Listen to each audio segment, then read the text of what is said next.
কাগজ বা প্লাস্টিক দিয়ে বানানো গোলাপ তো তোমরা অনেকেই দেখে থাকবে। আজ পেঁয়াজের খোসা দিয়ে গোলাপ বানিয়ে দেখাবো। প্রথমেই পেঁয়াজের খোসাগুলোকে এইভাবে পাপড়ির মতো করে কেটে নিয়েছি। এবার একটা সরু লোহার তারের উপর প্রথম 3-4টে পাপড়ি এইভাবে ভাঁজ করে সুতো জড়িয়ে নিয়েছি। তারপর থেকে আর কোনো পাপড়ি ভাঁজ করে লাগানোর দরকার নেই। এবার এখানে তোমরা সুতোর বদলে হট গ্লু ইউজ করতে পারো, তাতে রেজাল্ট আরও ভালো আসবে, কারণ সুতো জড়ানোর সময় আমার অনেক পাপড়ি ভেঙে গেছে। এরপর এরকমভাবে একটা একটা করে পাপড়িগুলো লাগিয়ে নিলেই তোমাদের গোলাপ রেডি। আর হ্যাঁ, এটাও বলে রাখি, এই আইডিয়াটা পুরোপুরি আমার নয়, ইউটিউবে এরকম কয়েকটা ভিডিও দেখেছিলাম, তবে সেটা টিউলিপের।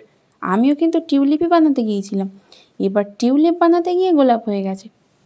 তো এগুলো এখন এই খালি ফেস ওয়াশের বোতলটার মধ্যে রাখবো, আর ভাবছি এর সঙ্গে কয়েকটা পাতা অ্যাড করব, নয়তো কেমন ফাঁকা ফাঁকা লাগছে।